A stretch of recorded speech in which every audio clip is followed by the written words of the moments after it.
Well, welcome back to Vicious Mockery. I don't know if that made it into the shot, but it probably didn't. But he said something very interesting to me. It won't make it to the end. Won't make it to the shot, but that was for me. I grabbed that. I take it. Thank you. I'll open that later. Welcome back. I am not running a one-shot. I am not running any kind of game. We're trying something a little bit different today for this week. We're kind of gonna just have a little bit of a discussion, just generally about D&D, characters, both players, DMs, and right here we have on our left, Paola. This is, you see my hand there. Oh. Yeah, this is Jesus. He's a producer. You've seen him before. He ran a one-shot. Producer, director, editor, multi-talented man. Over here we have Mark. Our general DM. He's the one that DMs usually. General DM. He's the one that Genital DM. Genital DM. Genital DM. He runs the general campaign. The Genital Dungeon Master. The genital campaign for D&D. Well, let me tell you, it's weird. And then we got Andrew. I almost called you Audrin because all your characters are always Audrin. Except Dazzle. Except Dazzle. His middle name is Audrin. I like Dazzle. Yeah. So he's Dazzleus. So we're gonna have sort of like a general destruction. Yeah. Destroy. Yeah. No, that's a general accurate. discussion sort of about D&D, both DMing, players, and just maybe stories or whatever you want to talk to. There's not really a structure to this. But we can say that we pretty much have a pretty wide variety of ranging from players to players, DMs, producers. He's played D&D forever. Weren't you with Guy Guys when he started it or something? Wait, excuse me, what did you say? I'm sorry, I was reading this very, very small text. What is that? Oh, yeah. This is the Advanced D&D book from many years ago. Let's see what year. He even has, I want to point out. That's right. I want to point out. And you wonder why they thought it was 79, 1979. I even want to point out, you know how little kids write on the, on the edge. They The write ham. on the edge. Why do you write the ham? I did not write the ham. I ham was wrote the ham. bestowed The ham? these books by the ham. The ham bestowed The me. legend. The legend of the ham was given to me, and to carry that ham is quite the burden. Wow. When you run a game for us through the original book, can you be called the ham instead of the DM? I am totally down with that. All right. But in order to do that, Yeah. let's talk about D&D. Okay. The format of this book is simple and straightforward. We've got a long way to go because there's a lot of tiny, Do you guys need to get tiny some coffee? text. But it's simple and straightforward. So a few brief words are necessary to ensure that the reader is. Okay. But it's simple and straightforward. It's very. This show is like 4 hours long. It's an NPR Actually, show. maybe I should yeah. start. It's an Maybe I NPR should start with the player's handbook. Yeah. It's smaller. This just tells you how to summon the devil. Crap. Oh. I think Oh, You wonder why they thought that. I think it's upside down. I know. Uh-oh. Oh, there it is. Oh, there we go. And then we have Mark, and you know Mark. He DMs, he plays, he does everything. He's a man. He's a cool guy. He has a Dungeons and Dragons shirt. He knows Dungeons and Dragons. He dragons. He dungeons. Sort of the He basic dance. rules Dungeons, the from what, Dragons. 84, something Yeah, like that. this is red box. Basic. Red basic, yeah. Wow, you guys are young. Mark is only like 32. I know. I'm mid-30s. Very young. Yeah, we're pretty, okay. So we're gonna start with we're older gonna than start these with books. not DM stuff, but more character stuff, player stuff. So one of the things we were talking about earlier was sort of where you guys, when you play, get your inspiration for characters or character creation, or maybe you have a crazy story about a character you're proud of, and maybe how that came about. So does anyone want to start us off? I mean, I make a lot of characters. You make a lot. And for the show. And I'll say for this, you could also throw in NPCs. Inspiration for NPCs and stuff. You know, for me, sometimes inspiration comes from like, I don't want to say story necessity, but I mean that's probably the easiest way of putting it. When I need a character to have a compelling issue to be there, right? I'll think of a good reason for that. You're saying NPC? Yeah, usually an NPC. I try and tie them into some kind of an overarching narrative, either philosophically or like in that specific area. What's going on? Like, what's their deal? What's their major problem right now? And not with the overarching narrative. Sometimes, like it could maybe be, that's not necessarily even important to the players, but right. Yeah, we haven't. They we have haven't, their own problem. I'm a sausage vendor, and I haven't received my sausage. Why? I don't where's my sausage? The OG people who watched like the first few episodes of looking for Vicious sausage Mockery, there was a delivery sausage people. salesman. Yeah. Yeah, I bought 10 sausages from them. Yeah, I mean Cool. that's Been on basically for like a year. Oh, gee. yeah, that's like some of them, but Yeah. Then let's move into Jesus then. Going off of the NPC thing before we go more into player creation. Creating an NPC in the middle of the game from scratch. Oh yeah, that's always fun. Where does that come from? Because I mean, I'm sure plenty of us have done that Yeah. several times over. Usually it starts with a funny voice, I think. That's where you start? Yeah, Funny I was like, voice. all right, so make it sound not like me, not like me, not like me. Hello guys, how you doing? Step one, funny voice. Right, you like- start from that low octave and yeah, go just right work up to the high octave. you work your way up. So Hello! Do, re, mi, fa, sol, la, ti, For da, me, da, la, la, di. coming up with characters on the spot happens a lot. For me, that voice, that's a gnome, tall hair, kind of balding, maybe glasses. Right, he going off probably- that voice. Yeah, he's probably a tailor of some kind. Oh, and you're he likes going to for show off. my tailor with the high voice when it goes It- high it- to low. Oh, It he's ends up going to that, exhausting. yeah. That's actually funny because now that I think about it, I think I do the same. I think I start with the voice. Yeah. Even though I can do many voices, as soon as you're like, oh, he talks like this, you're like, and then he's this. Yeah, Right, 'cause kind of fill in the blanks. Yeah. Yeah, that's Like interesting. for me, definitely figuring out what you have to work with and then trying to create something. Or you know they're going into a tavern. You need to figure out who is going to be in there. So who's usually in a bar? Probably people that are ne'er-do-wells, don't like to hang out with a lot of people, start drinking a lot. So you're going to find the character that maybe is sitting in the back corner of the room, sipping his drink, staring off into something. Players usually tend to gravitate to those kind of people. Yeah. Yeah. I think it's really helpful too when the players have some kind of ability to build your NPCs with them, like because they're gonna start like inferring things about the player or about that NPC, and I like to give the players those things. Like if they say, "Well, is the person drinking heavily?" Yeah. I want to say yes, right? Because I can see that there's a narrative that the player has in their head that they're going to give to that character, and I think that can be a really valuable thing. Sometimes they fill in the blanks better than you can. Yeah. Yeah. Because you didn't think about it. It's like, oh yeah, he's in a tavern. Right. Maybe he is drinking. Yeah, Yeah. he's drinking. I'm sure you got DM'd, you're like, you're in the middle of a description of a person, like, And they're sorry, like, you mentioned, the Haviland just out of nowhere. Yeah. Then I've done things like that. And then the players Scars, go, oh, what limbs. happened to you? Took an arm from were you someone in once. like, were you in a fight or like, what kind of war were you in?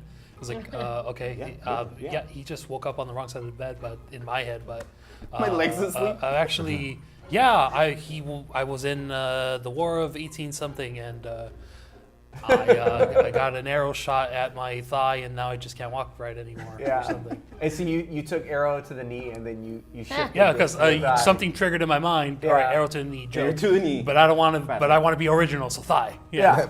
And so you're gonna get the bonus for that joke, right? Because some people are gonna chuckle. Some people will pick up on it, you yeah. mean me, right? And then you're also building sort of an interesting backstory. Building Just, off of that. just from just letting it naturally be. And what I've found is also really interesting is you could have a really important NPC, Yes. like a super important NPC, and a puppy. And the players will always Go to the- gravitate. Always. Yeah, that's No, a there's meme, not isn't it? even- Like NPC, Yeah. It's a meme. like important NPC character, the random NPC that's just random meant to be hot there. character or random puppy or animal. Yeah. Yeah. All right. So for any DMs who are watching, leave a comment down below because it looks like we have a pretty good consensus between us, at least, that we start with the voice for some reason for random NPCs in the middle of an It's developed. Yeah. What do you think? You got a funny face. I meticulously inscribe hundreds of pages of backstory for every single character who inhabits my world. It's like a full script. Exactly. Yes. Family You mean trees, George. appendices, mother's maiden Excel worksheets. Well, It's a whole thing. I was gonna flip this over now to player creation. So it looks like for NPCs in the middle of the game, we start with a voice for some reason. Sure.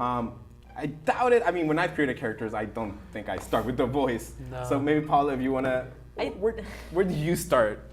Such an odd question because I'm thinking of all the characters I've created, from when we started playing to Pathfinder to now Right. here, and then other characters. I think it's Like if you're creating a character right now, where step one? Probably right now in my head, because of where I'm at, probably the type of damage my character can do that I would want to have fun with. I'm very That's interesting, yeah. I'm RP heavy, but then I also don't want to. But you also want to have fun. Yes, and I also don't want to be the one that loses, and so I think that's the reason like I gravitate towards Shava, which is the one that we brought in for the side Sectus storyline. Was I was like, okay, that's a rogue, and originally she's a Pathfinder 3. What was it, 3.5. 3.5 Yeah. Pathfinder. And I was like, she can shank people and she can steal, so we're good with it. And she shanked. And I she think stole. a lot of it too with the characters have to be something that I know in real life. I can't get away doing things in real life. I can't get away stealing and shanking people without law. But in Right. character world, imagination world, imagination land, I can do those things. So I think it is more what I find would be fun to do that I can. What you want to play, because it is still a game, right? That makes sense. Yeah. Though I have to admit that most of the time, when it comes to developing characters, I just don't know shit about them. I think we're like, I like this idea of this character and this character, and then I've never actually like looked fully into what I can do until like I'm in mid game, like, oh shit, what can I do? Yeah. You think more of like the general aspect. Yes, Like, which I'll I think play a lot rogue. of people, like, I know with some DMs, if I'll use Mark, for example, like, they'll be like, oh, I was meticulous, and you too, you did this, where you're meticulous about what you know the character can do, and what spells, and what you want them to go. I'd be like, I would be like, oh, I don't know, let me look at it now, and it slowly, it evolves, I think, to set with the setting. Yeah. Yeah. She's and correct me if I'm wrong. Fashion over function. Fashion over function. I don't even say that. Fashion and I think function. I wouldn't say that. I think it's adaptability. I think going in with more of a clean slate of a character allows you to develop the character as you play. And that leads to another question that we can ask. Like maybe we can, or maybe if you want to start talking about it right now, of like people, not necessarily DMs, but there's definitely a difference between, you know, someone playing the first time D&D, or someone in the middle, or I have friends who've played plenty of D&D, but they're just not really interested in reading all the rules and reading all the stuff. So they just kind of, every time they play, they're just kind of winging it. Sure. As opposed to DMs where it's like, I have to really read you guys' stuff. Like, I knew all the cleric stuff because I've run clerics before. So I just like, I remember things, and I remember like, oh, they kind of do this, and this is kind of the things they do. And it's like, so I guess the dynamic between having players who do that, where they're just kind of figuring out as they go, which is interesting because you build the character as you go, as opposed to a DM or someone who's played forever and knows the rules like 100%, and they're just like, I know exactly what I am. From level 1 to level 20, I know exactly what I'm doing. And I think that depends on the person's like tactical brain. Like if they're a person who likes the strategy and the, like just the very strategic ways of playing versus a person who's just gonna have fun with it. Right.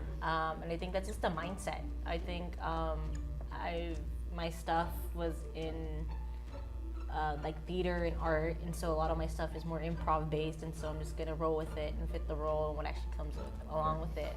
Well, I think I've encountered people who are like, no, this is too much, and I think you find it's almost like little kids playing. You'll find it more kids like that idea of, I'm just developing the story now because this is what I have in my brain, adding on versus and you're on like, and on and stop, keep it This together. happens, Although this kids go happens, crazy. This happens. Yeah. But But it's kind of rooted in that imagination component. So it's more of a question of, is a person more tactful and wants a certain way the game should be run, or is it something that's like, this is the fun and just how goofy and you act with all these characters can be? Well, Andrew, so then to bring it to you, I didn't feel better. Games or tables where we have both personalities. How does that work? Does it work? Can it work? Can we have the tactical min-maxer, you know, the ones that I'm like, okay, I'm at level 5, but I already know what I'm gonna do at level 15. And like, you know, level 1 is like, you know, the battle starts and it's like, what are you doing? Do this because that's more advantageous, as opposed to the player who's just like, I jump on the back of the giant because it's hilarious and it's great and it makes sense to the character and improves the story. I mean, there's always a good balance. You want people to do wild stuff, but you know, it's sort of like Looney Tunes. You know, it's like they should be comic book or cartoon characters. But there should be rules, and I mean that's what D&D is all about. Is there should be rules that, you know, make it so everything is within the bounds of continuing driving the story forward, and you know, making the characters' motivations at least clear. Right. You don't want you want someone who, if they're going to do that, then that's their character, and they're consistent. You don't want someone who's going to play it straight and then suddenly just do something completely out of character and go crazy, just to kind of mix it up or something. You want someone that, if they're a wild card, they're a wild card. You got to have your B.A. Baracus, got to have your Hannibal, your face, and of course you got to have your screaming Mad Murdoch. Yeah. Yeah. I They're, like to they're say, archetypes. They're archetypes. yeah, right? Always A-Team Sunny in style. Philadelphia does like a similar archetype, and they make fun of themselves with that. Yeah.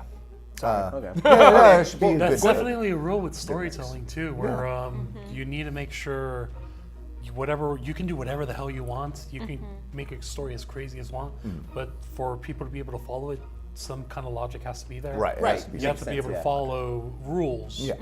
in a certain way with characters. If I establish that whenever I see an apple, I'm going to shoot it, I Yeah. have to stick to that. Yeah, you it's a stick to weird it. quirk, but you got to maintain Stick to it. it. If yeah. I think that's just, good storytelling. I mean, people want to play a game where their characters are superheroes and stuff like that. So, I mean, that's where you let your personality and your creative use of your powers be those moments that are interesting and unique.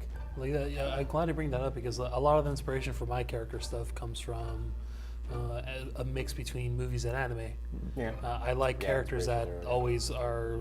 Anime has this trope where like when they meet the next bad guy, they can't beat him, and then they go train and come back and beat him again. Yeah. I always love that kind of a trope. With anime too, there are rules that get established. There's some crazy stuff that some anime characters can do, Yeah. but they're based on some kind of logic. I'm sure we all know Dragon Ball. Yeah. They have key. The laws that are they broken, use. but they're broken consistently. so- Yeah, they're broken consistently. Yeah. Everyone Well, no, powers up. Their and uses powers power. come from their hair. Yeah. Like yours. Because their hair, like mine. And Like mine. if you get a different colored hair, you're stronger. Yeah. Pretty much it's like color scale. It's like I'll admit, they sit after- down on a table and they're like, "What's your okay? No, he's stronger." Yeah, he's got red hair. They definitely lost their reins after Super Saiyan 3. Yeah, now but they're like I- Ultra Instinct. Yeah, now the Super Saiyan God Super Saiyan stuff is just insane. Shaggy wins always. Yeah, but, and Super Instinct. Shaggy wins all. All that.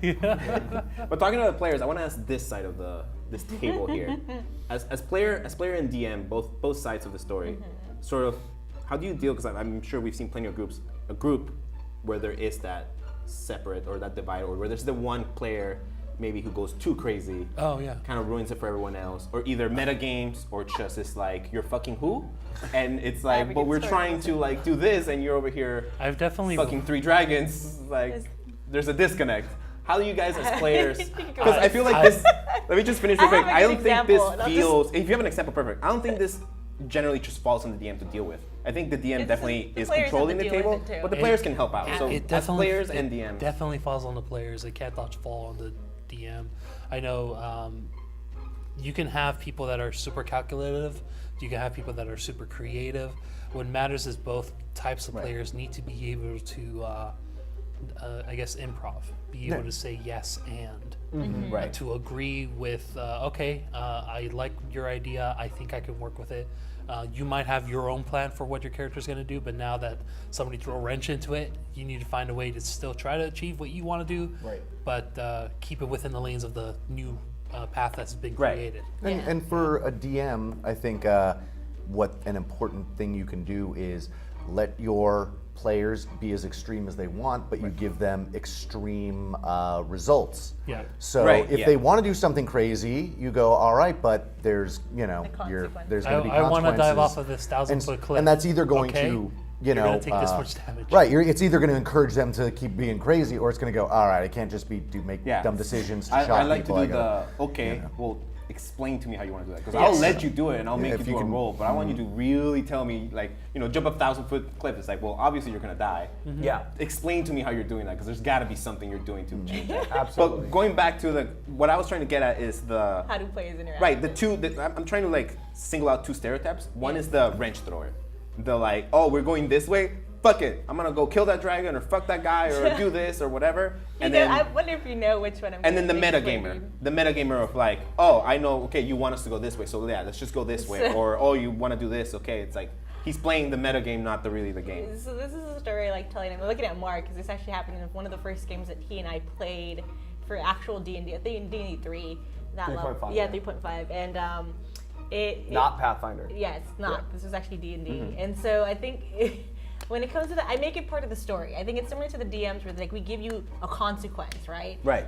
So how do the characters that are meticulous or characters that have something that they're going to do when a character throws a wrench in it? And so I always use the example of Mark's character that was like a dragonborn or something weird like that. Yeah, I was. And he was having a weird really fun character. day with it for some reason. And our DM at the point, he's like, well, what do you want to do? He's like, I want to run around. Knowing this is like a dungeon castle thing, so there's towers and there's people in towers, but he's ridiculously OP as his character, and he does. I'm just gonna run around Paladin? screaming, and so he takes. No, it was he took. it's a 3.5 class called a Dusk Blade, and Yes. basically you channel spells into your sword, and when you do Sounds ridiculous. sword damage, you also do Well, spell to be fair, damage. I on was a top of favorite it. soul at this point Okay. too, so I was more paladin. Yeah. So she was like So paladin. I'm playing cleric. kind of a paladin based, and it's made a paladin. I always see paladins a bit more meticulous on the component because of their alignment. But then the joke was that he took something that made him what we described as like the star power from Mario, where he's just like and running around, and we're realizing. You're in the game, you're causing noise. There's consequence that's going to come from this because he's like, now you're killing everything, but you're making noise because you're so hyped up. What do we do? And so I think I decided at this point, I was like, fine, if DMs can do it, I'm going to do it. And I go, I hit him with a stick. Oh, And they're like, definitely. what? And they're like, Yeah. I'm going to hit him with my bow staff. And they're like, you know that's going to do damage. I was like, that's fine. And then I'm going to hog tie him. And so what I did, we ended up doing, like, we found a way to control, still keep it humorous, Right. but a way to control that wrench. So we're like, hey, we have this thing that we were trying to do, and just because you could go around killing OP, it's going to cause us to get hurt. And I think that's a perfect example And of, it's of the like, players yeah. helping the DM, where it's like this guy's going crazy, and it's I like the almost- players and I kind almost of. thought- and it's always a funny story because I think he was like, oh, I was just having fun, and Yeah. then it turns out he goes, and then she almost killed me because I guess whatever I rolled, like a nat She 20, nat 20. and I knocked him. I knocked his Yeah. character I to like was zero. one hit. I was zero. And That's I hilarious. hog-tied him. It was literally, and then we just dragged him until we got to the point. I mean, that that we needed visual's to pretty do. hilarious. But it's that kind of thing of including that consequence. But like, how do we do it that it's still silly? You're sort of fighting you're fighting with more improv, right? Yes. Like you're doing something crazy, gonna so let improv me that. improv I'm off gonna of that. improv it off of that Yeah. because it's just like we need to Yeah. go kill this boss, and you're just causing noise and Yeah. running up and making like even the DMs Right. like as you're running up, you're making noise. I don't care, I'm hyped up. You're still hyped. He's like, all right, if you're gonna say that, you're so hyped up that you don't even notice that you're stone to I like that. stone and making noises. And at that point, I was just Mark, like, calm down. whack. You're like at 150. Yeah. Relax. You wanted to say something? No, I mean I have a similar story to that where Do you have one from the DM's perspective? Because that was a player's perspective. That was a very clear. That was well, fun. I know because I know what my DM did for that. Okay. But again, it's a player's responsibility to try to help balance what's happening with the people that are trying to screw things. We had a paladin in our group. We were running Minds of Falander, the starter box set. This was with Shane, if you remember him. I love Shane, yeah. Yeah, she's a great guy. So we were at a tower that we knew a dragon was living in. He wasn't there at the moment, but our paladin was being run by a younger kid. Wanted to climb the tower about 20, 30 feet. We all thought it was a bad idea. Are you sure? No, yeah, I'm going to start climbing. This kid had tendencies of trying to start fires throughout the town Classic. before this. Classic wrench thrower. Clearly, he was just trying to stir the pot. So like, okay, you go up there. We're gonna go check this house over here because we heard cultists were there. The rest of the party goes over Split there. the We're party. Classic. doing searching stuff. The kid keeps climbing. He makes it all the way to the top, and in the distance, he sees the dragon coming in. He doesn't know what to do, so he's trying to freak out. Starts yelling for help. We're inside the house, just still looking around, man. I don't know what's going on. You know, we're staying away from the kid as much as possible. Dragon shows up, and yeah, Kills. pretty much. Sometimes you can't really. In the thing, it's a young green. It's an adolescent green dragon. Yeah. Yeah. So and it can do like, I don't know. Probably like 40 something damage. Yeah. On a breath weapon. It was, To level it was one a or breath level two weapon that character. killed him. Yeah. One shot. Instant. Yeah, I mean, and that is one of those instances as a metagame that we metagamed because we knew something was going to happen. So, you know what? You take care of that. We're just going to go over here and do something. You know, we were trying to circumvent the situation, hoping he would hint to follow us, but Right, but he didn't get the he hint. didn't get the hint. Which brings another good question. I'll bring it over to this side of the table. DMing, or even player, both if you guys have been on both sides.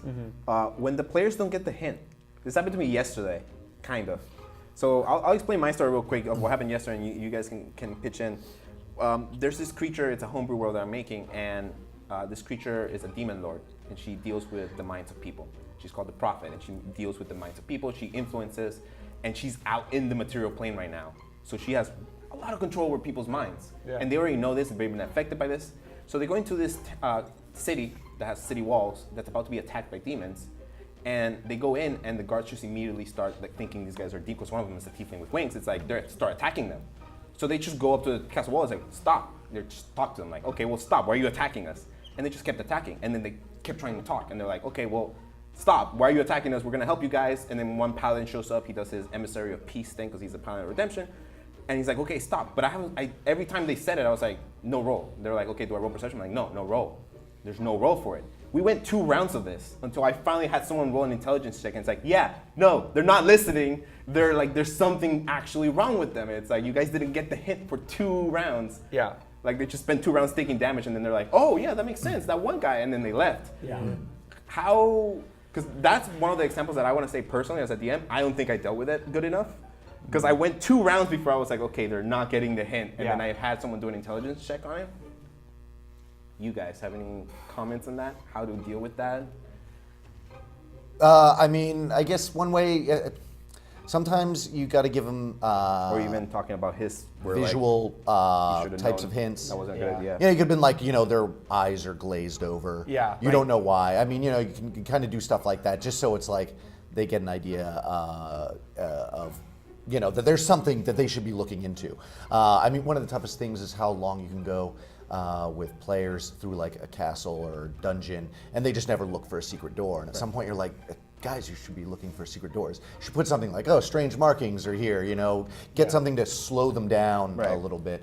But that's a good one, 'cause, I agree completely. You always give them some kind of text, because whatever you tell a player, they will immediately gravitate towards. So if you tell them there's a scuff mark over at the corner, they're going to investigate that scuff mark just because They think it's something. They think it's something. It's partly metagamey, but partly. And again, it took me a long time to kind of do this, but I think about in the middle of my role playing is I kind of started taking like video game concepts of RPGs, where there are just some things that it's like you don't want them to do. You find no additional information from that scuff mark.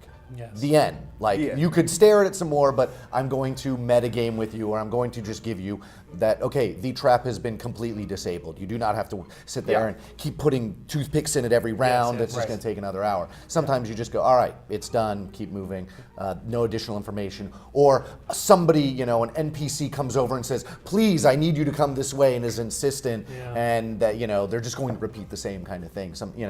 But it just, again, depends. Do you have a end goal, or do you have a lush world? If you have a lush world a la Skyrim, and they want to go in whatever direction, and adventure awaits them in whatever direction, more than free, that's one type of game. Another is there's a problem, and these characters need to go and solve this problem, and I'm going to have other characters be like, oh, just like the other guy said, you might want to check out that logging village. You go to another person, I heard there's something going on at that logging village, and you want to be careful, because sometimes you gotta it's storytelling. You gotta lead the story. Like I mentioned earlier too, you give a player just one bit of information, they can run with it, and it'll take your entire game to a completely different direction. Yeah, and sometimes it's fine. Sometimes it's like, oh, you know what? I'm getting more information. I can get, answering questions I didn't think I need to answer, and it gives you an excuse to do that. But again, sometimes you need to be like, there's no additional information there. You can move on. Otherwise, Sometimes I just tell them. Like you'll see, I'll go, okay, let's do an intelligence. Let's do it. That's what I did with these guys yesterday. Yeah. Like I'll just do it, and no one will know why. Right. Right. And then I'll, like, the one person who rolls the highest, if I see it's above my threshold, and I'll pick a random ass threshold like 15. Usually 15 is my normal, right? Because that's supposed to be the kind of hard information. That's medium. I think it's medium. Medium. Like, 10 is passive, and then like the 15 is like you're thinking about it. Okay. And then I'll ask, and if no one gets there, I'll go. You still find something, But then they kind of get an idea that they should be looking somewhere else. Yeah. No, I get you. But going off the story, I wanted to ask you, Mark, and we'll open it to everyone else too. Yeah. Story arcs, sort of storylines. Yeah. You have. This is more for homebrew worlds instead of modules, but even modules, because sometimes, as people at Wizards of the Coast have said plenty of times, you don't really have to follow the modules depending on how things go. when you have a story arc, 2 questions. How do you kind of lead your characters in that, which was kind of mostly answered by Andrew, but then when do you stop leading them in that? When do you realize that they're not following that? Oh man. And then you go somewhere else, or you shift the storyline, or you make a new storyline, or whatever. Has that ever happened to you? Has that ever been an issue? Yeah, I mean, like, it's always an issue that the characters are going to do something different than what you expect. Right. You know, and they may say, you may say, I really want you to go north, and they go, no, we want to go south. And I mean, in some cases, now what I do There's a is, small crate blocking your way. Sorry. yeah, I you know what I Yeah, do I've not learned too? that HM yet. If I say, oh look, you know, it's super nice going north, and it's a beautiful, you know, way up north, and south is like a swamp, and they go, well, we want to go through the swamp.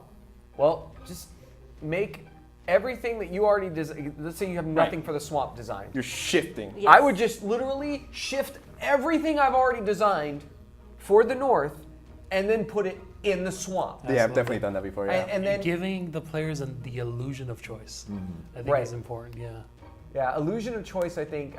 Illusion of choice, but that's what I was gonna. Now that you say that, I want to kind of bring it over to this side of the table. The illusion of choice, because I've done that before. You're right. Yeah. The shifting. Yeah. There's also the like, okay, the game's almost over, so yeah, I'll improv it all the way there, and then when the game's over, I'll Yeah. prepare next time Yeah. and figure Yeah. something out. Yeah. That one's the easiest. That's a big problem, Yeah. honestly, with this show for me. But I actually wanted to bring up the show later, but we'll Yeah. talk about that in a sec. But when following a storyline, I think when you realize that you're like, oh wait, we went maybe the wrong way. Yeah. I mean, I think it happens, but I think the beauty of good DMing that I've seen from all the various DMs, you know, I haven't had too much of various DMs, but Right. is But you have good ones. I have good She ones. gets around, folks. Thank It's you. around. Thank you. Wah, wah. I think is not just the shifting, but it's testing their creativity. Right. Because I think Yes. in the end, even if you were to shift it, there's other ways that you don't necessarily just, I'm just going to change it like it went from night to day shift. Is that you find a creative way of like, well, they still need to get the information anyways. Right. So how do I give them this information in a creative way that doesn't look like, oh, they just threw it in there. Right. And so I think that's the beauty of it. Is when they're creative, if it's like, well, they missed a whole piece of information here, how did they get this in another way? So that means that they find 3 pieces of scrolls hidden for some reason. Like, and I think because D&D is just role playing and fantasy, you have the ability to that things just it's the linchpin. Like it just doesn't make sense sometimes, but it's just there. Like you don't have to explain it. It's video game logic. Why can this monster do this? It doesn't matter. It's video game logic. And I think it's a smart concept of creation. Right. And I think when we do mess up, I think it's in cases like that where we're like, oh shit, we were supposed to go this way, and we didn't go this Right. way. Is I think then that the same creativity that we expected of the DM now is the same type of creativity we expect of the players. How do we backtrack, or how do we find alternative ways to get that information even though we just missed it? Right. I think that's like and that's what I find is fun. RPG for me when it comes Yeah. to these games, I enjoy the RPG part more because it makes you think strategically. Like if I know I can do this, maybe I can push the limit. Like, hey, what if I do this?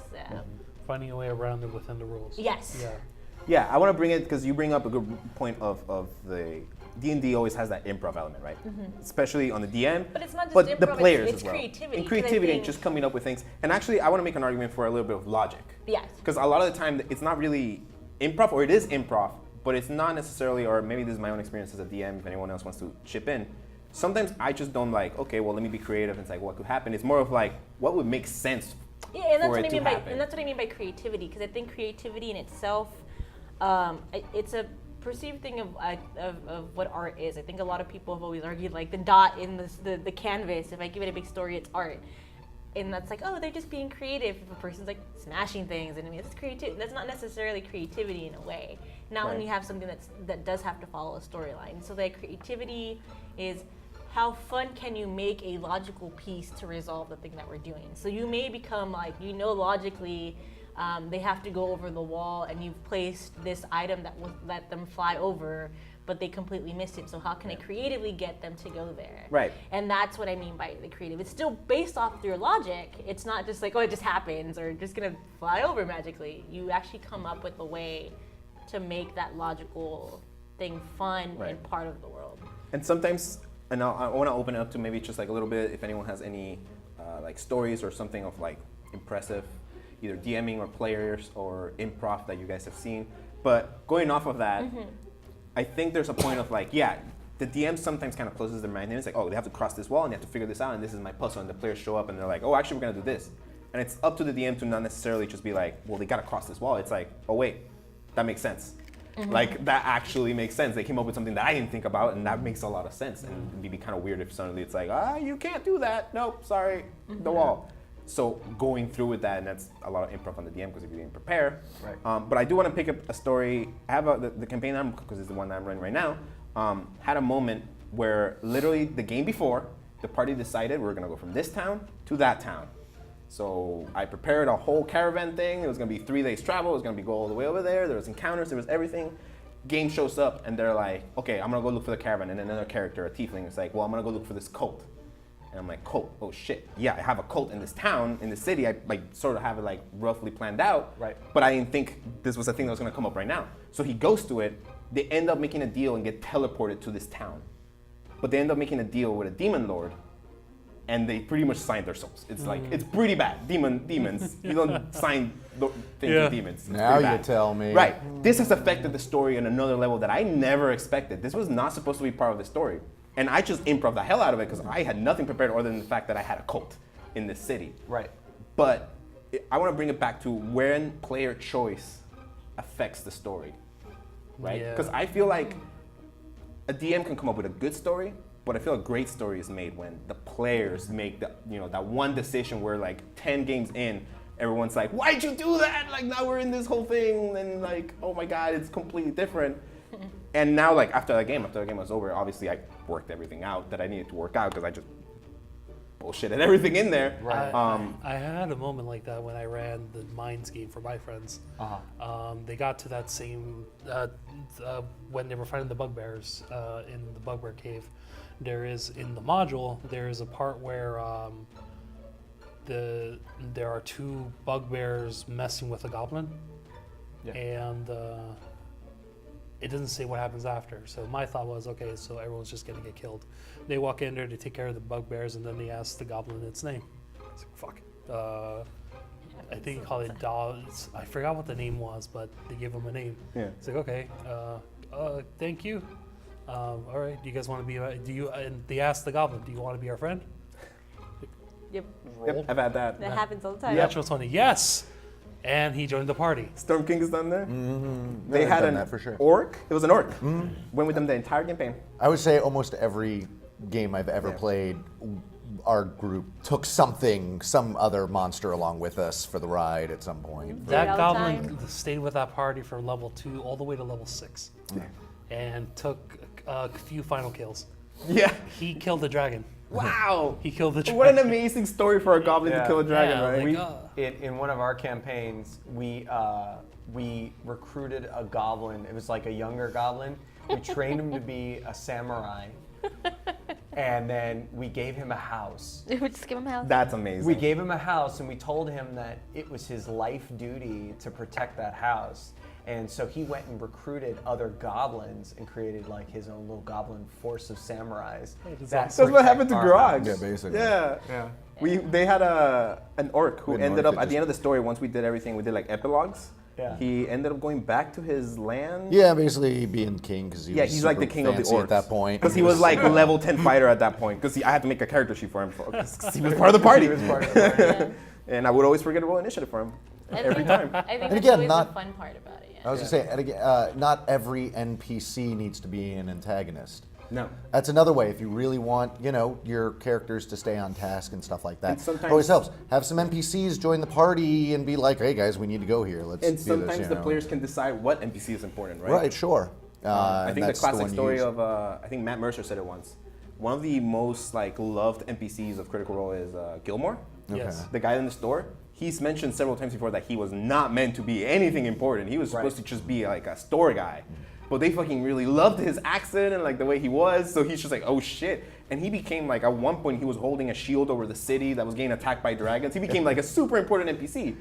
But it wasn't meant to be that. The character sort of decided that was an important NPC, right? That's pretty cool. And it makes me think like Ridiculous is a character that I feel like we purposely attacked. We made him. We made him important. We because made him his important. name was just stupid, and like, we just went Literally with it. because of that, yeah. And I think we just went with it. And I think that's. It sounds silly, but it's like having a pet. Like I think the group always enjoys, and I've seen this in other DM groups, is that everybody likes having that like cute pet. pet or the guy next door that is like. It's the idea it's the puppy idea. It's the idea that we're making friends. What's her? Yeah. It's the Becky from next door in Full House. They just show up. It doesn't. There's like no importance to them besides being this character that either can be helpful, the DM can make actually helpful, or the character's just like interacting with them because it's so fun. And that's also a skill that a character can have is employing other NPCs to join them. If they have a high charisma, they should be able to get a bunch of people to help them do stuff. I mean, that's leadership and all that kind of stuff. That's the guy that got the orc in our campaign. In Pathfinder, it's literally a feat. Like you cannot like recruit people to be a part of your group unless you have a feat called leadership, and you can only get it at level 5. And when you recruit somebody, it can only be like a level 1 recruit, so it'd be a squire. And then when you get to level 10, you can have like up to 2 level 5s with you. And then as you grow in level, then you can have like basically a frickin' army that follows you. And you have to do these series of feats. So you have to sacrifice your feats. In Pathfinder, like feats are like super important. Like in 5th edition, like you can use a feat in place of an ability score, but in Pathfinder, you get one every other level. So they're like absolutely important for character like advancement. In character molding, you can make your own specific character. And I think that says something about like the people who are writing and creating the new editions of any RPG books and tabletops, is that they give it's like the choose your own destiny books. They give you so many options, and where the creativity is actually built into the character. Like knowing that you may be a fighter with a good charisma for some reason, it could go 50-50. Will he beat the shit out of everybody and that's how he wins, or will he end up be like, hey, let's be friends? And I think that's like the beauty of that type of writing and like character development for things, where they input it for you. They give you the options. This is how creative you can like fully go with this, and it does end up helping a lot of the stories. But to answer your question, my approach is my writing is 10% of the overall story. 90% of the overall story comes from the players and the player agency. I would agree with that, definitely. And if it means that I have to literally trash pages of work, literally trash it. Oh, I've trashed like, I just have to. Like, hopefully, I hang on to it because hopefully. Yeah, always hang on to it. By the way, because if you don't use something, just hold on to it, and you can use it sometimes later. You modify it or something. Yeah. Oh yeah, because then your players will go, hey, what about that caravan mechanic? And you'll have to bring that back, and because you'll have an idea. All your ideas are important, but just whatever. Let your players be the most valuable piece of story, and if you think in that way, you're gonna allow the players the people who are playing those characters to feel like important and validated and heroes. That's my important piece. Is they have to feel like heroes, superheroes. Yeah, I mean, we're not following the story of a bunch of schmoes that are going to go out and get killed because they have nothing special about them. The whole point of playing an RPG is that your character is special. Right. They're going to go farther. They're going to see more. I want to play Daenerys Targaryen. Right. You want to play the heroes. Otherwise, I mean, you're just playing a green grocer. Also, an argument of the how much the DM tells the story and how much the players. Just like logically speaking, the DM is one person, and they can come up with a cool story, I'm sure. Right. But if you let 4 or 5 other people make a story like together, it's gonna be way better than anything one person comes up with.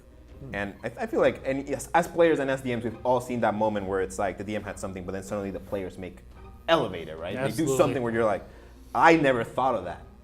You wanted to talk to the sex cult? That wasn't something I thought you would do, but sure, let's run with it. You knew we would do that. Right. Like, I didn't think about it, so it happened, and now it's part of the story, and it's great, and it's better than anything I could have come up with. Yeah. But to end it up real quick, to do a lightning round. We're going to do a lightning round. Ready? All right. We're going to start with Paula. Okay. Favorite class? Fuck. All classes are great, by the way. You know what? I have to go with either the sneaky ones. I really like rogues and I really like bards. I think playing the bard, I've never played a bard before. Everything I've played has always usually been some form of sneaky. Pathfinder has always been rogues. If I look back on the early D&D times, it was always something very mystical. I think it's the shoujo in me. We have to be powerful magic Fantasy. girls. Fantasy.